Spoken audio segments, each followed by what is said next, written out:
नमस्कार, आप देखना शुरू कर चुके हैं न्यूज संभाग में हूं विनोद शर्मा। लोकसभा चुनाव करौली धौलपुर की आज बात करेंगे।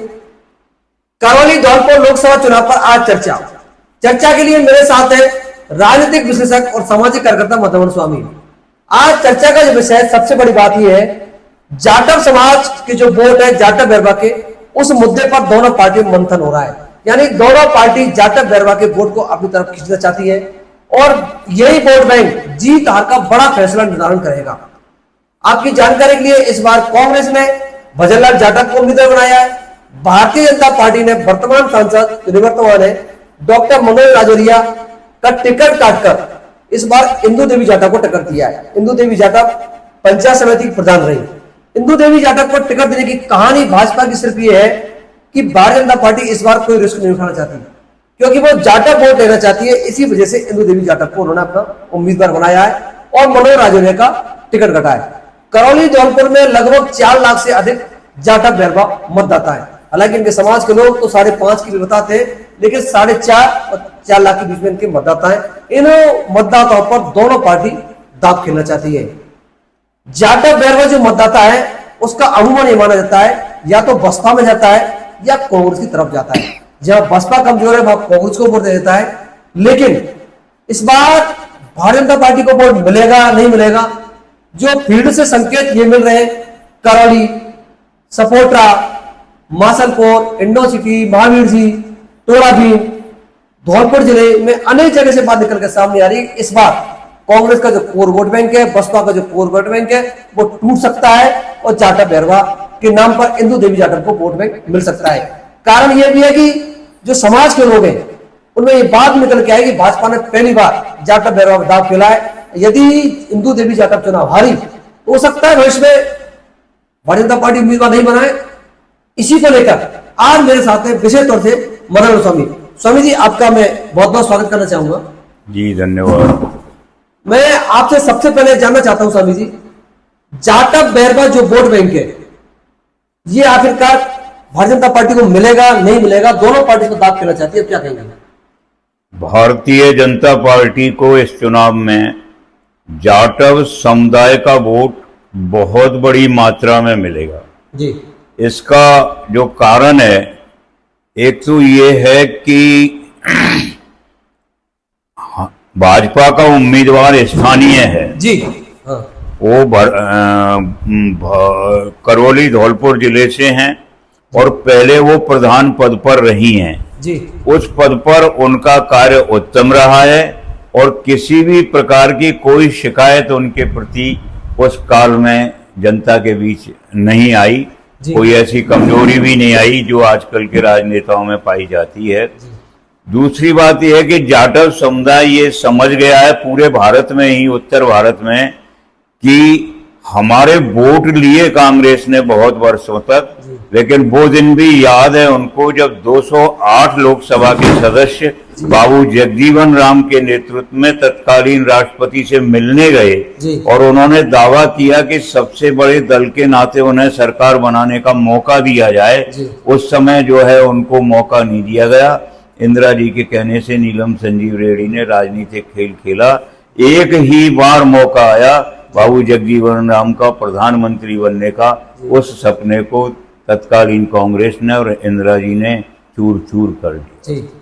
इसलिए ये कहना कि जाटव समुदाय, जहां तक डॉक्टर भीमराव अंबेडकर जी का सवाल है, भारतीय जनता पार्टी ने न केवल भारतवर्ष में बल्कि भारत से बाहर और विशेषकर ब्रिटेन में और उन सब देशों में जहां जहां बाबा साहब गए और जहां जहां बाबा साहब के कार्य पद्धति का प्रभाव पड़ा वहां पर भवन बनाए हैं। नहीं स्वामी जी, अपन बात करौली कर रहे हैं।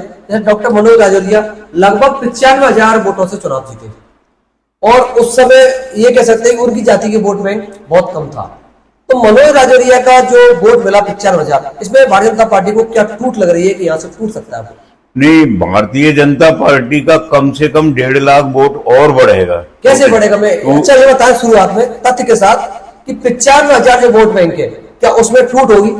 जो बढ़ते पिछली बार जो जाटव समाज का वोट नहीं मिला था भारतीय जनता पार्टी को, वो मिलेगा और गुर्जर समाज का वोट बहुत बड़ी संख्या में मिलेगा, क्योंकि गुर्जर समाज के बहुत सारे लोग भारतीय सेना से जुड़े हुए हैं और वो जिन परिस्थितियों का रोजाना सीमा पर सामना करते हैं और वो सोचते हैं, उस हिसाब से ये लगता है कि भारतीय जनता पार्टी को पिछले उससे कम से कम 1.5 लाख वोट अधिक मिलेगा। तो इंदु देवी जाटा समाज के वोट में सेंध लगा पाएंगे? इस सेंध क्यों कहते हैं? हाँ। उनका स्वाभाविक वोट है, सेंध लगाना तो नहीं, हुआ कि वो स्वाभाविक वोट जो है ना स्वामी जी, वो तो कांग्रेस का है। नहीं, वो कभी था जी। रहा सवाल बसपा का, तो आपने भी देखा है कि माननीय मायावती जी ने, उनके 10 सदस्य हैं लोकसभा में, लेकिन सारे राष्ट्रीय मुद्दों पर कोई आप ऐसा मुद्दा बता दें, चाहे 370 वाला हो, चाहे सीएए वाला हो, कि उन्होंने भारतीय जनता पार्टी का साथ ना दिया हो। उन्होंने सदैव ये कहा है कि राष्ट्रवाद के मुद्दे पर मैं भारतीय जनता पार्टी के साथ। अच्छा, करौली धौलपुर में जब मनोहर राजे चुनाव लड़े थे, उस समय संजय जाटा चुनाव थे 2019 में, तो करौली जिले से भाजपा की हार हुई थी और करौली सपोर्ट रहा, टोडा भीम से भारतीय जनता पार्टी हारी थी। हालांकि धौलपुर से चुनाव जीती थी और ऑल ओवर मनोहर राजे चुनाव जीते थे। इस बार आपको क्या लग रहा है, लोकल का क्या इफेक्ट हो सकता है? पहली बात तो आप ये संशोधित कर लीजिए कि 2014 के चुनाव में तो करौली, हाँ आप कृपया 19 की बात कर 19 में भी दो जगह से, करौली से और हिंडौन से भाजपा ने बढ़त ली थी। सपोटरा और वहां टोडा भीम से भाजपा को हार का सामना करना पड़ा। लेकिन ऐसा इस बार नहीं लग रहा है। इस बार जिस तरह की प्रचंड आंधी चल रही है भारतीय जनता पार्टी के और विशेषकर नरेंद्र मोदी जी के पक्ष में, उससे नहीं लगता कि कहीं पर भी कांग्रेस का प्रत्याशी टिक पाएगा। नहीं, भजनलाल जाटा वो जो है पूर्व मंत्री हैं, कैबिनेट मंत्री हैं, समाज में अच्छी पकड़ रखते हैं और भरतपुर के ही समीप के निवासी है, तो उनकी तरफ मतदाता क्यों नहीं जाएगा? क्या देवलैन और मूड़िया गांव के उन लोगों से पूछिए जिनकी सड़क खुद ही पड़ी है। मैं जो है कोई ऐसी टिप्पणी यहाँ इस पर चैनल पे नहीं करना चाहता कि वो क्यों पड़ी हुई है खुद ही। आप कृपया इस मामले में स्वयं जानकारी करें, तो जिससे आपको पता लग जाएगा कि क्या राजनीति में इतना भी स्तर होता है, इतना गिरा स्तर भी होता है। उन लोगों से पूछ लीजिए आप कि उनके साथ क्या किया भजनलाल जी ने। तो एक सड़क फैसला कर देगी पूरे चुनाव का? सवाल ये नहीं है, सवाल ये है कि हवा फैलती है। वो गुर्जर जाति जो है हर दृष्टि से इस क्षेत्र में भी, करौली धौलपुर क्षेत्र में मजबूत जाति के रूप में जानी जाती है और उनसे उनका दर्द पूछ लीजिए। दर्द का कोई कारण तो होगा, मतलब तो मैं ये नहीं कह रहा हूँ कि केवल उससे है, लेकिन वो चीजें फैलती हैं कि अगर कोई व्यक्ति ऐसा जो है चुन लिया जाए कि बाद में जनता से प्रतिशोध लेने लगे। जनता तो जनता है, जनता के सामने तो बड़े बड़े लोग जो है बेकार हो जाते हैं। स्वामी जी, एक सवाल ये भी है, क्या बाहरी और लोकल चुनाव का मुद्दा रह सकता है आम जनता के बीच में? क्या आपको लग रहा है भाजपा इस मुद्दे को उठा रही है इसलिए? यद्यपि जो है भारतीय संविधान के अनुसार पूरे देश में कोई भी नागरिक कहीं से भी चुनाव लड़ सकते हैं, ये वैधानिक स्थिति है। लेकिन मतदाता प्राय ये तो सोचता ही है कि भाई जिनको हम प्रतिनिधि चुन रहे हैं तो उनसे हमारा संपर्क आसानी से हो जाए, व्यक्ति भी सरल हो, सुलभ हो। तो एक तो व्यक्ति का व्यक्तित्व देखा जाता है और दूसरी बात यह है कि वो सरलता से सुलभ हो जाए, ये देखा जाता है। तीसरी बात यह है कि भारतीय जनता पार्टी की जो उम्मीदवार हैं वो एक साधारण कार्यकर्ता हैं, कोई धनवान उम्मीदवार नहीं है। मुझे भजनलाल जी के बारे में मालूम नहीं है कि उनकी क्या स्थिति है, लेकिन मैं कम से कम इनके बारे में जानता हूं कि ये जो है सीट निकालने में और अच्छे बहुमत से निकालने में सक्षम है। देखिए, भजनलाल जी 2 बार के विधायक है, कैबिनेट मंत्री रहे, इस बार चुनाव में हार गए। भाई कांग्रेस ने उनको कोई सोच समझ कर दिया होगा, क्योंकि चुनाव हार चुके, हारने के बाद उनको उम्मीदवार बनाया। 2 वजन नहीं रहेंगे राजस्थान में। अच्छा, एक ही वजन रहेगा राजस्थान में। 2 वजन नहीं रहेंगे, 2 वजन सत्ता में नहीं रहेंगे, एक ही वजन रहेगा, वो भजनलाल शर्मा रहेंगे। वो भजनलाल शर्मा रहेंगे और यह भजनलाल जाटा की जगह इंदु देवी रहेगी, आपका कहना है? मैं पहले ही कह रहा हूँ 2 वजन नहीं, दो योद्धा नहीं रहेंगे राजस्थान। अच्छा, आपको करौली धौलपुर की अगर बात करें संसदीय क्षेत्र की, आपको ऐसा कैसा लगता है कि इन मुद्दों के आधार पर मतदाता मतदान करेगा? क्या मुद्दे लग रहे हैं आपको कि जिनके आधार पर एक अच्छा मतदान होगा भाजपा के लिए? नहीं, अब मैं तो करौली और धौलपुर के बारे में जो कुछ मुझे कहना था हाँ। वो कह दिया।